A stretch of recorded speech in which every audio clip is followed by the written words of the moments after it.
일반적으로 생각하면은 이발사나 손톱관리사는 낮게 느껴지잖아요. 네. 근데 이 사람이 자랑스럽게 저기다가 저 직위들을 넣은 이유가 있어요. 왜냐하면 이 시기를 기준으로 한다면 이발사와 손톱관리사 아무나 하지 않아요. 접촉할 수 있어서 맞아요. 생각해 보시면은 이발사건 손톱관리사건 금속기를 가지고 파라오의 몸에 손을 대하는 사람들이거든요. 그렇죠. 그러니까 파라오의 최측근들만 할 수 있는 거예요. 파라오는 기본적으로 어쨌든 굉장히 신성한 존재이기 때문에 아무나 손도 댈 수 없어요. 근데 나는 파라오의 몸에 손을 댈 수 있었다. 게다가 심지어 흉기를 들고. 네, 흉기. 그러니까 뭐 머리 다듬거나 손톱 관리하는 사람들은 당연히 뭔가 도구가 있었겠죠. 제일 신뢰받는다는 그렇죠. 느낌이네요, 신뢰받는 그럼. 느낌이죠. 내가 정말 파라오의 측근이다라는 거를 이제 보여줄 수 있는 직위예요. 인사할 시간도 많습니다. 여러분의 시간을 낭비해드릴 느리지만 쿨한 과학. 랩미팅입니다. 반갑습니다, 교수님들. 반갑습니다. 반갑습니다. 오늘 제목을 보니까 느꼈어요. 이제 고왕골 돌파를 사실 지난번에 그때 향선님이 안 계셔서 네. 아마 기억을 못 하실 텐데 저희가 고왕국을 돌파를 했어요. 네. 중앙국 초입까지 왔었거든요. 맞아요. 근데 제가 오늘 이 방송을 좀 위해서 준비를 좀 하다 보니까 빠뜨린 이야기들이 빠꾸! 있어서 빠뜨린 이야기. 그래서 살짝 뒤로 가서 다시 고왕국 마지막 고왕국 마리업 부분에 대해서 뭔가 좀 새로운 이야기를 드리고 이건 복습은 아니고요. 새로운 이야기를 드리고 오늘의 목표는 진짜로 고왕국을 완전히 돌파하는 게 목표입니다. 오늘로 완전히 끝. 연대표를 보면 이렇게 몇 년을 했는데 그러게요. 앞쪽이야. 그래서 3주에 한 번은 해야겠다. 이제 이거 약간 좋습니다. 저희가 5주에 한 번 하고 또 가끔가다 좀 밀리면은 그쵸. 맞아. 또 잊어버려요. 10주에 한 번 이렇게 할 때도 있고 맞아, 세 맞아. 달에 한 번 할 때도 있고 그랬거든요. 세 달에 한 번 할 때는 이제 계속 이집트를 가시니까. 맞아요. 전 뭐 좋은데 자꾸 제가 어디까지 했는지를 까먹어요. 맞아. 근데 나만 까먹는 게 아니라 우리 이노아님이 한국님도 까먹고 네. 다 까먹어요. 보시는 시청자님들도 까먹어요. 어. 근데 뭐 자주 뵈면 좋죠, 저야 뭐. 네. 그렇죠. 아이고, 계속 그래서 이제 계속 한 들으면. 3주에 한 번씩은 모셔야 된다. 그냥 그렇게 알고 계세요. 이제 여기부터 알겠습니다. 잡고 다른 일정을 잡으시면 근데 될 것 어차피 같아요. 여기 밤이니까 네. 밤이 끝나고 와도 되죠. 네. 아무튼 네. 또 이야기를 시작을 해봅시다. 네, 저희 본격- 화면을 보여주시죠. 네, 자료 주시면요. 연대표인데 제가 네. 좀 새로운 화살표를 하나 넣었어요. 아까도 말씀드렸지만 사실 지난주에 저희가 돌파했어요. 그래서 네. 중앙국 시작되는 시점까지 저희가 얘기를 했었는데 네. 제가 준비를 하다 보니까 이제 빠뜨린 내용들이 좀 있다는 생각에 오왕조 시대부터 다시 이야기를 좀 시작을 하려고 오왕조가 해요. 마지막이죠. 유광조가 마지막이에요. 유광조. 네. 오왕조까지 갔으면 많이 간 거 아니에요? 아니 그래도 이게 한 건 해야 되니까 예. 이제 이거는 저희가 지난 시간에 봤었던 봤었어요. 사진이에요. 그 페피 2세라고 하는 이제 유광조의 거의 마지막 파라오의 사진인데 패션 피플인가요? 빽이네요. 그러니까 저번에 양님도 그 얘기하신 것 같은데. 한성님이 지난주에 없었어가지고 저걸 못하고 있어 지금.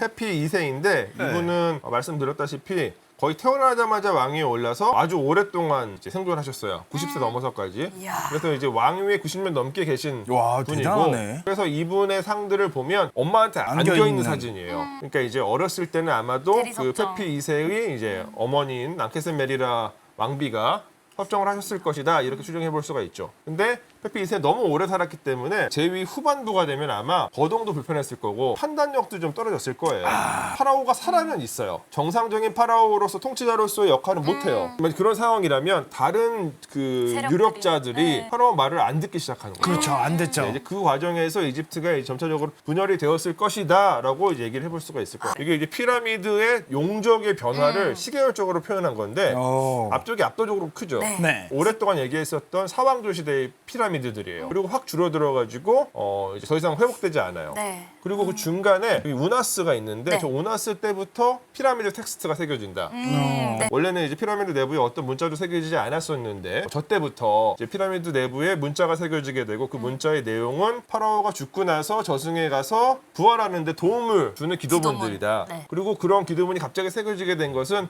무엇인가 파라오가 지니고 있었던 신성한 왕권에 대한 인식의 변화가 좀 일어났을 가능성이 높다. 저 시대에. 그래서 오나스 이전에는 그냥 파라오는 신이에요. 근데 오나스 때부터는 약간 이 사람 진짜 신인가 하는 의심이 이제 뭐 파라오 본인뿐만이 아니라 그 사회의 저변에 이렇게 좀 퍼져 나가게 됐고 죽고 나서의 부활에 대한 확신이 들지 않게 됐고 약간 걱정이 되기 그래서 시작했어. 일종의 이제 그 보험책으로 그런 어떤 장래 그 기도문 같은 것들을 써놨다. 라고 신계에서 약간 인간계로 약간 넘어오면서 그렇죠. 근데 이제 저 과정에서 귀족들의 세계관이 좀 바뀌는 것처럼 보이는 모습도 있어요. 네. 그 얘기를 오늘 좀 드리려고 하는데 좋습니다. 많이 봤었던 기자예요. 네. 기자 이제 사왕조 시대의 가장 큰 피라미드들이 지어진 구역이고, 자 여기 기자를 이제 위성 사진으로 본 건데 저기 이제 크푸 대피라미드가 니우세르라가 가운데 예. 상단부에 있고 좌측 하단으로 카프라, 멘카우라가 있어요. 네. 그리고 쿠프 피라미드의 좌측편에 귀족 무덤군이 있고 쿠프 피라미드의 이제 아래쪽 편에 귀족 무덤군이 있고 네. 또 우측에도 귀족 무덤군이 있어요. 네. 그러니까 전부 다 그 5왕조, 6왕조 시대 때의 귀족 무덤들이에요. 근데 네. 보시면은 가지런하게 네. 오와 열을 잘 맞춰가지고 그러게요. 거의 똑같은 크기로 표준화가 되어 있어요. 네. 이 당시 어떤 그 표준적인 규범이 있었다는 얘기예요. 근데 저런 상황 속에서 귀족들은 자신의 그 정체성, 자신의 개인적인 개성을 드러내기는 좀 쉽지 않았을 거예요. 근데 그런 와중에 개인의 개성을 마음껏 드러내는 귀족들이 등장을 해요. 오왕조 시대 때부터 시작이 되는데 그 귀족 전성 시대군요. 이 인물에 대해서 얘기를 하려고 해요. 푸타시프스라고 하는 사람이에요. 이 사람은 이제 오왕조 시대 때 니우세르라 파라오 치하에서 총리까지 역임했었던 인물인데 네. 근데 이제 점차적으로 오왕조 시대 중엽이 지나면서부터 이제 강력한 귀족들은 나도 좀 드러내도 되지 않을까 하는 의식들이 생겨났던 것 같아요. 네, 그러니까 네. 자의식이 이제 강화됐고 그 자의식을 드러낼 수 있는 사회적인 여건이 좀 만들어졌다. 이렇게도 얘기해 볼 수가 있죠. 이 사람은 사실 왕의 사위이기도 했어요. 왕의 사위요. 근데 결국에 이제 파라오가 되지는 않았지만 네. 어쨌든 총리의 지위까지 올랐고 요게 이제 이 사람의 자전적 기록에 쓰여져 있는 이 푸타시페스에 관한 일종의 프로필이에요. 아주 높은 층이에요. 예, 그런데 총리도 했었고요. 그다음에 대법관, 군주에게 사랑을 받던 자, 왕좌 관리자, 왕궁의 이발사, 네. 왕궁의 손톱 관리사라고 제가 이제 뒤에 표시를 해놨잖아요. 네. 일반적으로 생각하면은 이발사나 손톱 관리사는 낮게 느껴지잖아요. 네. 근데 이 사람이 자랑스럽게 저기다가 저 직위들을 넣은 이유가 있어요. 왜냐하면 이 시기를 기준으로 한다면 이발사와 손톱 관리자 아무나 하지 않아요. 접촉할 수 있어서 맞아요. 생각해 보시면은 이발사건 손톱 관리사건 금속기를 가지고 파라오의 몸에 손을 대하는 사람들이거든요. 그렇죠. 그러니까 파라오의 최측근들만 할 수 있는 거예요. 파라오는 기본적으로 어쨌든 굉장히 신성한 존재이기 때문에 아무나 손도 댈 수 없어요. 근데 나는 파라오의 몸에 손을 댈 수 있었다. 게다가 심지어 흉기를 들고. 예, 흉기. 그러니까 뭐 머리 다듬거나 손톱 관리하는 사람들은 당연히 뭔가 도구가 네. 있었겠죠. 제일 신뢰받는다는 그렇죠. 느낌이네요, 신뢰받는 그러면. 느낌이죠. 내가 정말 파라오의 측근이다라는 거를 이제 보여줄 수 있는 직위예요. 내가 막 파라오랑 손톱도 깎아주고 손톱도 깎고, 머리도 깎고. 그거 해준 거 아니에요, 진짜. 내가 파라오 머리도 만지고 손톱도 만져봤어. 이걸 자랑스럽게 얘기하는 거죠. 자랑스러울만 하네요, 진짜. 저도. 엄청나게 자랑스러운 칭호였다, 직위였다 이렇게 네. 말씀을 드릴 수가 있을 것 같아요. 자, 그래서 저희는 이 푸타체프세스의 무덤을 좀 살펴보려고 하는데 네. 이 사람의 무덤은 아부시르라는 곳에 있어요. 혹시 아부시르 기억하시나요? 이름을 들어본 것 같아요. 드럼 봤다. 어디냐고 물어보시면 아니, 그러니까, 이집트지. 그러니까 어떤 곳이냐? 여기 혹시 이 채팅창에 또 없으시겠죠? 없으실 멋있는 거예요. 곳 거기요. 이러니까 복습을 해야 돼요. 아니 그러니까 겸손하게 아니 듣겠습니다. 한 가지 방법이 더 있어요. 매주 할까요? 매주는 제가 말씀 취소하실 것 같은데. 매주 목요일이든 뭐든 한 잡고 제가 좀 힘들 것 같아요. 그래서 다음 한번 보여주세요.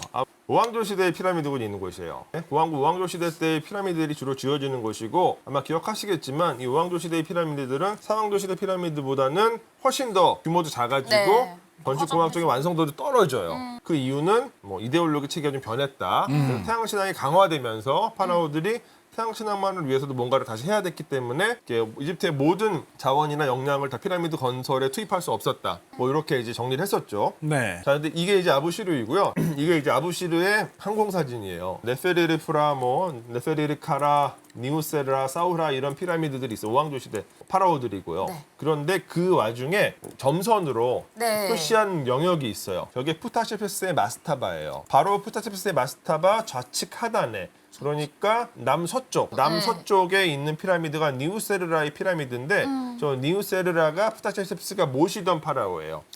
푸타체페스는 자신이 모시던 파라오의 피라미드 바로 옆에다가 정말 규모가 큰 마스타바를 만들어요. 높이는 피라미드가 훨씬 높긴 하지만 전체적인 면적 자체로는 피라미드에 준할 정도로 만들거든요. 그러니까 엄청난 권력자였고 엄청나게 자기 자신을 드러내려고 했었던 사람이다라고 말씀을 드릴 수가 있어요. 그래서 여기가 이제 아부시르 사진을 좀 보여드릴 건데 사실 아부시르는 이게 관광지로 지금 개발이 되어 있지 않아요. 그래서 가시면 없어요, 아무것도. 뭐 입장권 이런 것도 아무것도 없어요. 갈 진짜로? 때도 운전해서 가는 거예요?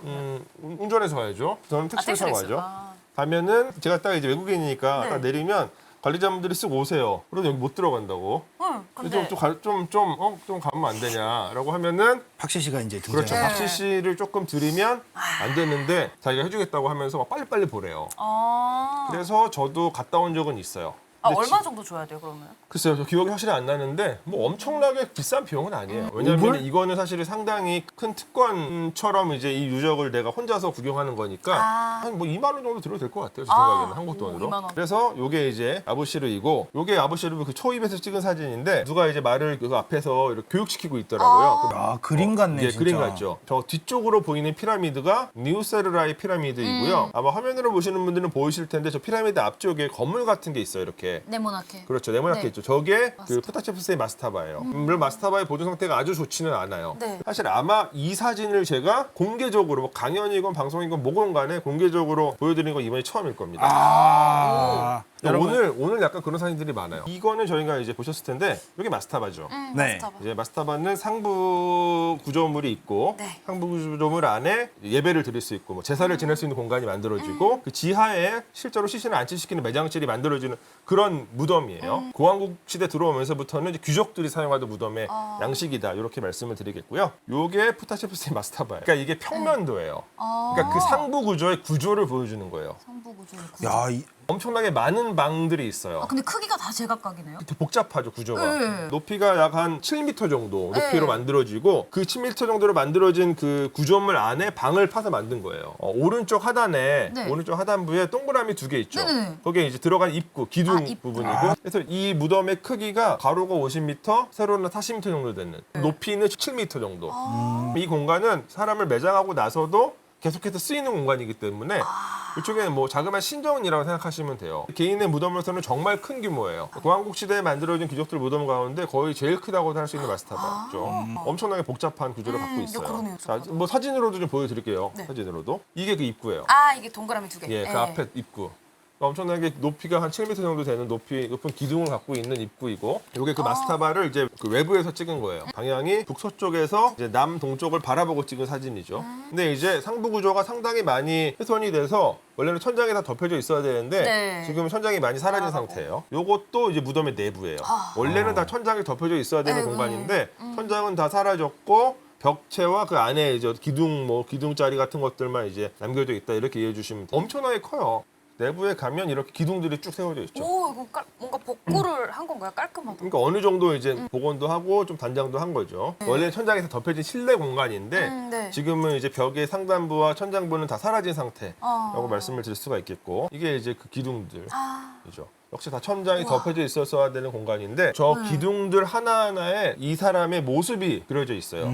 이 마스타바 주인의 그렇죠. 모습이. 그러니까 이게 뭐냐면 이 시기에 파라오들의 피라미드에는 아무것도 그려지지 않아요. 왜냐하면 이 사람도 오왕조 시대의 인물이고 네. 오왕조의 마지막 파라오인 우나스 때부터 피라미드 글자가 새겨지거든요. 네. 근데 이제 이 사람은 우나스보다 이전 파라오의 제위기에 살았던 인물이기 때문에 피라미드에는 그 새겨지지 않죠 글자가. 그리고 이제 이 귀족 무덤들에서는 자기 자신을 귀족들이 되게 많이 드러내요. 모습으로서도 드러내고 그다음에 기록으로서도 그러니까 자의식이 정말 이제 막 커지고 있다라는 게 느껴지는. 근데 그렇게도 파라오나 그런 왕들한테 심기에 거슬리거나 이러진 않았던 거예요? 그러니까 아마도 심기에 건드려도 그냥 파라오가 갖고 있었던 권한이나 그 신성성이 이제 줄어들었다고 스스로 그러니까 이 사회 내에서 인식이 되었기 때문에 그죠. 이때쯤 되면 보니까 쟤도 새끼 먹고 화장실 가서 똥도 싸고. 그런 거 같고 그렇죠. 신인 줄 알았는데 나도 한 번 약간 약간 그런 느낌이 드는 거지. 맞아요. 이제 그런 식이었을 거예요. 그러니까 이제 파라오를 어느 정도는 조금 뭔가 넘볼 수 있는 그런 자의식이 아주 상위 귀족들한테는 생겨났을 것이다라고 추정할 수 있습니다. 그 과정에서 점점 이제 왕권이 상대적으로 약해지게 되는 거죠. 그렇죠. 이렇게 자의식이 생기지 않게 하려고 옛날에 한글 만들 때 그렇게 많은 분들이 반대를 했었거든요. 백성들이 자의식이 생기면 안 되니까. 그런 어떤 과정이 이 오왕조 시대 동안에 계속 일어나요. 그래서 그거를 말씀드리려고 제가 오늘 파라오의 권한이 좀 약해졌다라는 얘기는 했어요. 그 이면에는 이제 귀족들의 힘은 상대적으로 커진다라는 얘기를 이제 드리려고 오늘 이렇게 준비를 했습니다. 요게 이제 푸타체프스의 이름이에요. 푸타흐쉐프세스라는 이름이 이제 그 무덤 내에도 이제 새겨져 있는 이게 그 마스탑의 매장실이에요. 관이 있죠. 네. 그 매장실은 지하에 있어요. 지하에 천장 부분도 지금 없어져가지고 그 마스타바의 일반 이제 그 바닥이 있고 바닥보다 조금 낮은 단에 네. 그 이제 관들이 놓여져 있습니다. 와. 그리고 아마 여기에는 그 푸타체프스와 푸타셰프세스의 부인이 같이 이제 매장되었을 것으로 여겨져요. 아, 예, 캐메리라 네브티라고 하는 공주가 같이 이제 부인이 묻혔을 것으로 생각이 됩니다. 요게 이제 그 마스타바의 벽면인데 원래 이제 이거는 마스타바의 안쪽에서 찍은 거예요. 안쪽에서 찍은 그러니까 원래 다 천장이 있어야 되는 건데 네네네. 지금은 없는 상태죠. 그리고 저 우측 편에 보시면은 피라미드가. 조금 이렇게 언덕 같은 거 보이시죠? 네. 저게 이제 니우세르라의 피라미드예요. 그러니까 저 푸타체프스가 이제 모시던 파라오이고, 네. 그러니까 이제 그 얘기는 뭐냐? 푸타체프스는 자신의 무덤을 자신이 모시던 왕의 피라미드가 지배하는 경관 속에다가 같이 지은 거예요. 바로 옆인 거죠. 같은 공간 속에 지었다라고도 이제 말씀을 드릴 수가 있을 것 같아요. 자, 요게 이제 그 바로 너머에 있는 니우세르라의 피라미드이고, 그 너머 우측에 너머에 있는 것이 네페리르 카라의 저게 피라미드인데. 옆에 넘어. 있는 게 아니라 네. 넘어군요. 그렇죠, 언뜻 그렇죠. 보면 언뜻 보면 약간 붙어 있는 그러니까 거. 두 피라미드는 대체로 한 세대 정도 차이가 나요. 그러니까 40년 정도. 그러니까 저 네페리르 카라 피라미드가 원래 있었고 니우세르라 그 다음에 지은 거예요. 네. 그 얘기는 뭐냐? 푸타체프스가 무덤을 만들 때는 저 뒤쪽에 있는 네페리르 카라의 피라미드도 있었다는 얘기죠. 그러니까 이 무덤의 위치는 정말 좋은 위치예요. 네. 왕들이 피라미드를 만들던 그 신성한 아주 특수한 공간에다가 무덤 만든 거죠. 그러니까 아마도 뭐 이 푸타체프스가 갖고 있었던 권력 때문이기도 하겠지만 또 니우세르라 역시도 아마 이렇게 그래 너 여기 무덤 만들으라고 허락을 해줬을 가능성이 크죠. 아마 이 사진도 제가 처음 보여드린 사진일 거예요. 왜냐하면 이제 저희가 우왕조 시대 피라미드 이야기할 때도 제가 이 사진들을 자세하게 보여드리진 않았어요. 왜냐? 멋이 없어요.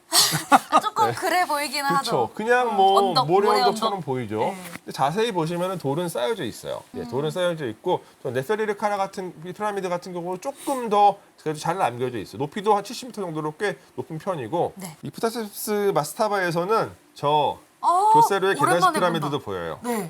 되게 오랜만에 예, 본다. 그러니까 정말 명당이에요. 조세르의 피라미드는 이 공간 자체를 정말로 신성하게 만드는 기념물이거든요. 후대의 파라오들, 후대의 귀족들이 사카라와 아부시르 지역에다가 무덤을 만든 가장 큰 이유는 저 피라미드가 보이기 때문에 라고 말씀드릴 수가 있습니다. 이제 아까 이제 보셨던 니우세르라의 피라미드나 조세르의 피라미드는 푸타체프스 무덤을 기준으로 남쪽에 있어요. 그리고 지금 요 사우라의 피라미드는 북쪽에 있어요. 정확히는 북서쪽에 위치하고, 제가 이 사진을 이 푸타체프스의 그 마스타바 위에서 찍은 사진이에요. 딱 보이는 거죠. 어디예요? 더 북쪽. 여기 뭐라 써 있어요? 네크로폴리스? 애니멀? 아니면 좀 더 북쪽. 더 북쪽. 왼쪽으로. 이제 서쪽으로. 와, 이제 완전 그냥 모래 아 사진. 여기 여기 있네. 이렇게 먼데 이게 근데 아주 보인다고? 멀진 않아요. 낙타로 2시간 정도 걸려요. 낙타가 빨라야 느려요? 안 타봐서. 제가 그 아부시르를 2번 가봤는데, 한 번은 사카라에서 낙타를 타고 갔었고, 낙타 타고 한 1시간 반 정도 걸려요. 그리고 한 번은 카이로 택시 타고 와가지고 아부시르 바로 앞까지 차 타고 온 적이 있었고, 사카라 북쪽에 있다고 말씀드릴 수가 있고요. 자, 이게 이제 그 사우라의 피라미드고, 말씀드렸던 것처럼 푸타체프스의 마스타바에서 서쪽에 위치하고 있다. 그리고 이 피라미드는 역시 푸타체프스의 시대보다 약 한 100년 정도 전에 만들어진 피라미드이기 때문에 이때도 당연히 있었죠. 그러니까 정말 경관이 좋은 데에 지은 거예요. 이 당시에는 저 피라미드들이 꽤 근사하게 남겨져 있었을 거거든요. 네. 그러니까 그 피라미드들이 보이는 공간 내에 자기를 무덤을 만들었고, 심지어 여기서는 저 사우라 피라미드 너머로 기자도 보여요. 그럴 것 같아요. 이거 딱 기자도 보면은. 보여요. 더 북쪽인데 저 기자도 보여요. 사실 그러니까 엄청난 명당이다, 이렇게 말씀을 드릴 수가 있죠. 자, 그래서 이렇게 우왕조 중엽이 되면은 귀족들도 점차적으로 자의식을 강화시켜 나갔다, 이렇게 말씀을 드리겠고, 아까 말씀드렸었던 건데 우나스 피라미드거든요. 파라오들 입장에서도 파라오가 지니고 있었던 어떤 독점적인 사실 지위가 조금 이제 깨지는 느낌을 받았을 거고, 불안감도 느꼈을 거고, 그래서 우왕조 마지막 파라오 우나스 시대 때부터는 매장실 내부에다가 자기 자신이 죽고 나서 부활을 위해서 지원을 받을 수 있는 기도문들을 쫙 새긴다. 그리고 그거를 이제 피라미드 텍스트라고 부른다라고 몇 차례 말씀을 드렸어요. 이게 관 같은 거예요? 진짜 석관이에요. 물론 파라오의 시신이 발견되지 않았지만 실제로 이제 매장이 이루어졌을 가능성이 매우 높은 석관인 거죠. 발견이 다 안 된 거는 다 도굴인 거예요? 그렇죠. 근데 왜 시신을 도구라는 거예요? 마스타바 같은 게 귀족의 시신인데도. 뭐 알 수 없죠. 왜냐하면 그게 너무 오래전이에요. 알 수 없어요. 아 진짜? 아예 그러면은 현대 문명이 되기 전에 도굴이 됐나? 그렇죠. 그러니까 이집트의 무덤들은 장례 다 치렀어요. 네. 그래서 매장 다 하고 무덤 문 닫고 나와요. 집에 돌아가죠. 네. 그럼 그 다음 날부터 털리나? 그 다음 날부터 털려요. 가족들이 관리를 안 해요? 관리를 하죠. 하지만 누구든 털려고 노력을 했겠죠. 아 근데 예를 들어서 막 입안에다 금을 넣어둔다든가 이런 이유가 아니라면 보석은 가져가도 시체는 안 가져갈 것 같은데. 그러니까 약간 시신이 다 다 없어졌다는 그게 너무 신기한 거 같아요. 그러니까 이게 개방이 되고 하다 보면 계속 사람들이 들어오고 또 사람뿐만이 아니라 동물들도 들어들고 이러다 보면 시신이 사실 금방 훼손이 돼요. 그 사람들이 터치할 수 없는 곳에 딱 잘 보관해 놓지 않으면 금방 망가지거든요. 맞아. 하긴 그렇. 말라 있는 시신이다 보니까 조금만 건드려도 부서지고. 하긴 피라미드도 모래밖에 안 남았는데 사람은 그렇죠. 그렇죠. 그러니까 우리가 이제 볼 수 있는 잘 보존된 미라들은 이제 무덤이 이제 손상을 좀 덜 입었거나 신왕국 시대 파라오들의 미라 같은 경우는 나중에 후대에 무덤은 다 도굴됐는데 도굴된 상황을 보고 후대 파라오들이 아 우리 선조들의 시신만 잘 보존해야겠다 시신들만 잘 꺼내가지고 네. 다시 단장을 해서 새롭게. 어디다가 숨겨놔요. 아. 그게 숨겨진 공간이 이렇게 왕실 은닉처라고 부르는데 그 공간이 후대에 이제 호작자들에서 발견이 된 거죠. 파라오 시신들만 보관하는 일종의 시신 보관 창고로 만든 숨겨진 공간들이 발견되는 거예요. 그러니까 오히려 더 잘 보관이 됐던 것 같아요. 이게 이제 그 우나스 바로 다음 파라오인 테티의 피라미드예요. 테티의 피라미드. 그렇죠. 여기서부터 이제 봤어요. 유광조가 시작이 돼요. 자, 이 테티의 피라미드 주변에 역시 테티 시대 때 최고직이 올랐었던 귀족들이 무덤을 만들어요. 자, 여기서 보시면 그 우측에 있는 모래 언덕이 테티의 피라미드이고요. 좌측편에 문 하나 보이시죠? 네. 저기도 마스타바예요. 마스타바로 들어가는 문이에요. 근데 저 마스타바는 이제 메레루카라고 하는 귀족의 마스타바예요. 메레루카는 그 테티 시대 때의 총리를 역임했었던 인물이에요. 그래서 메레루카 무덤도 엄청나게 커요. 아, 요게 메레루카 우와. 무덤 그 마스타바예요. 근데 이제 저 벽체 대부분은 지금 다 복원을 해놓은 상태고 복원한 근데 입구는 그대로 이제 있는 모습이 있고 그러니까 부분만 남겨져 있어요. 그리고 다음 화면 보여주시면 이게 메레루카 무덤의 구조예요. 우와. 그 중앙 하단부 뚫려 있는 부분이 아까 보셨던 그 입구예요.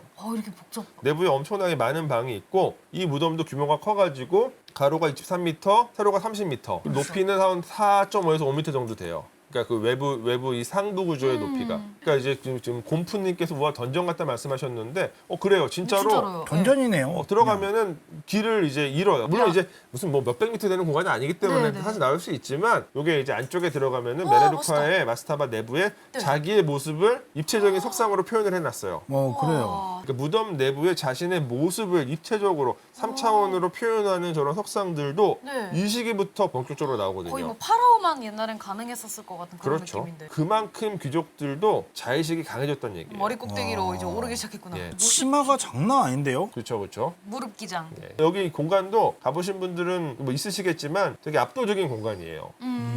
제가 되게 좋아하는 공간입니다. 그래서 이 메레루카 무덤은 입장권을 따로 끊으셔야 돼요. 사카라 전체 지역에 입장권이 있고 그 입장권을 가지고 여러 다양한 무덤들을 들어가실 수가 있지만 이 메레루카 무덤은 입장권을 또 따로 끊으셔야 됩니다. 참고로 말씀을 드리겠고 요거는 이제 그 테티 피라미드 인근에 있는 여러 귀족들의 무덤의 평면도인데 네. 되게 빽빽하게 무덤들이 만들어져요. 네네. 그 가운데서 저 좌측편에 노란색으로 표시된 부분이 메레루카의 무덤이에요. 굉장히 크죠. 그리고 네. 우측에 파란색으로 표시된 부분이 이 메레루카의 전임자인 카겜니라고 하는 사람의 무덤이에요. 둘 다 총리예요. 둘 다 총임을 역임했었고 카겜니가 먼저 총리를 했고 그러고 나서 메레루카가 이제 후임자로서 이제 총리직을 이제 물려받았다 이렇게 말씀드릴 수가 있어요. 그래서 카겜니 무덤을 또 좀 보여드리려고 하는데 이게 이제 카겜니 무덤의 입체적인 모습인데 마스타바 규모는 상당히 큰데 내부 구조는 메레루카보다 훨씬 단순해요. 그러게요. 그렇지만 여전히 큰 무덤이다라고 말씀드릴 수가 있겠고 이게 이제 그 카겜니 무덤의 입구입니다. 입구예요. 우와. 입구. 와, 뭐가 그려져 있는 양쪽에. 그렇죠. 입구 좌우 측면에 귀족들은 대부분 자신의 모습을 새겨요. 자신의 정체성을 드러낼 수 있는 여러 복식과 도구들, 권위를 상징하는 홀 같은 것들을 들고 있고 일종의 증명사진이에요.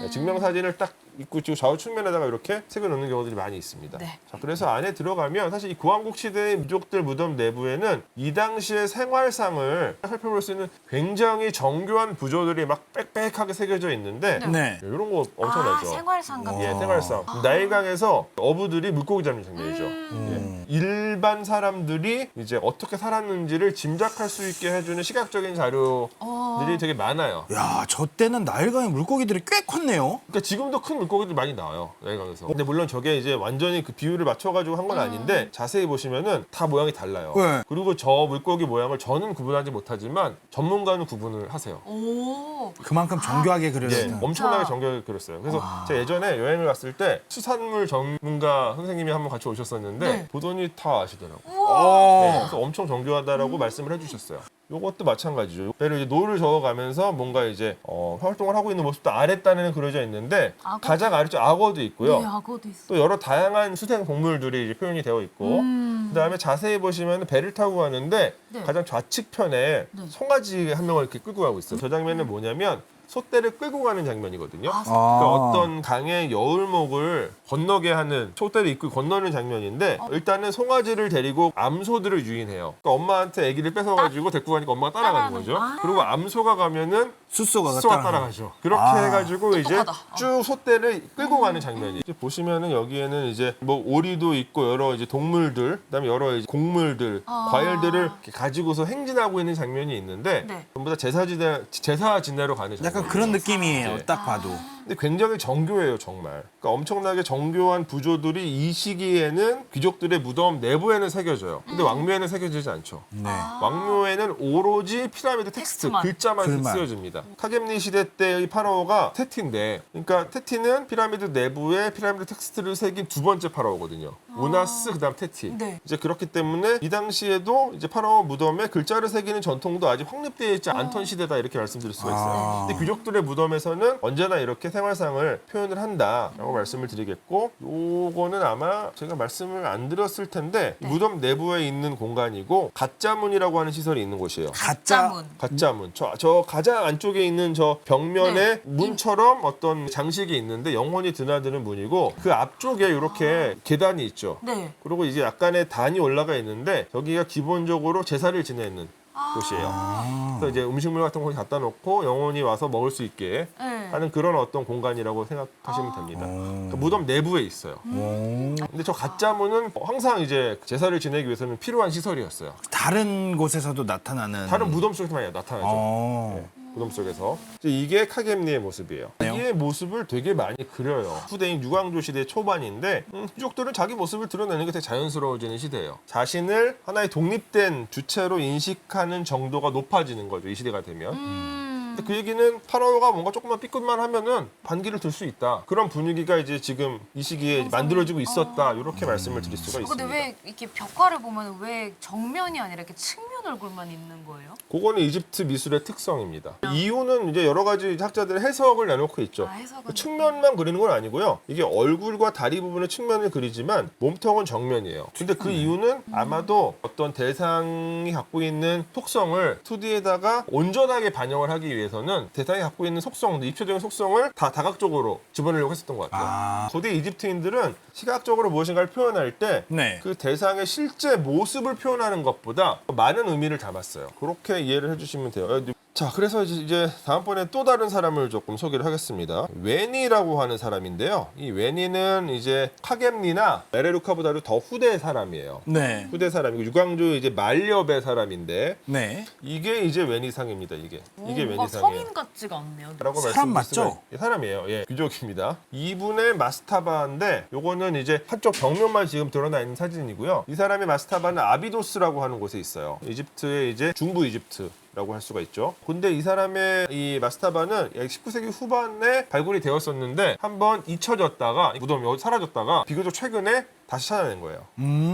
그리고 이 사람의 이제 마스타바에서는 이제 이런 어떤 기록이 나오는데 이야. 요거는 일종의 자전적 기록이에요. 우와. 즉 석비고 이 석비는 무덤에서 나온 것이고 무덤에서 나와서 카이로 이집트 박물관에서 소장하고 있는 그런 석비입니다. 네. 내용이 상당히 길어요. 그러네요. 길고 풍부한데 네. 이제 오늘 저희는 이걸 좀 쭉 한번 읽어보려고 그래 같이. 오. 내용이 재밌어요. 그러니까 얼마나 자의식이 강했는지 이 시기의 귀족이 그걸 이제 보여주는 내용이거든요. 사실 뭐 그냥 자뻑이 장난 아니에요. 아르시 시즌. 자, 인사할 시간도 많습니다. 여러분의 시간을 낭비해드릴. 느리지만 쿨한 과학. 랩미팅이었습니다. 감사합니다, 교수님들. 안녕. 감사합니다. 야, 여기 SJ 리님 새로운 마음으로 초기왕조부터 다시 하시죠. 지금 2년, 3년을 부정하는 거예요, 그거 이거는. 혹시 아세요? 저희 초기왕조 얘기는 하지도 않았어요. 알아요. 예, 초기왕조 얘기는 하지도 않았어요. 여기 랩미팅에 이제 궤도님이 저를 이제 불러가지고 나오게 됐는데 맞아요. 일회성으로 나오려고 했거든요. 맞아요. 그래서 피라미드 얘기만 하려고 나와서 피라미드부터 얘기를 시작했어요. 근데 피라미드 얘기를 못했죠. 왜 못 갔죠? 피라미드까지. 예, 그렇죠. 네. 피라미드 얘기를 처음 시작을 못했고, 네. 뭐 근데 이제 어쨌건 뭐 2년 넘게 피라미드 얘기만 했잖아요. 네. 그러다 보니까 피라미드 이전 시대에 대한 얘기를 못했어요. 언젠가는 기회를 내서 좀 해보려고 나갈 하고. 수 없는 잠깐만, 미로에 갇힌 것 같아. 그 혹시 연대표 잠깐 보여주실 수 있어요? 저 고왕국 하는데 2년 반이 걸린 거예요, 저희? 그렇죠. 노란색 피라미드가 있는. 표경도 얘기는 안 했어요, 아예. 잠깐씩 했죠, 마스타바 얘기하면서. 실제 저때 중요해요? 어떤 일들이 있었는지에 대해서는 말하지 못했어요. 그래서 저도 이게 약간 요즘에 충격인데? 저도 요즘에 약간 이게 지금 정체성이 혼란이 오는데 원래 이 코너의 원래 이름은 피라미드 이야기하는 거였어요. 맞아요. 근데 이제 피라미드 얘기만 하다가 다른 얘기도 계속 하다 보니까 그냥 고대 이집트 전반에 관해서 이야기를 이제 하게 됐죠. 네. 그리고 나서 이제 피라미드가 아니고 이런 식으로 본격적으로 자리 잡기 시작하면서 네. 이제 기도님이 안 되겠다. 저한테 자리를 넘겼죠. 궤도 이탈하시고.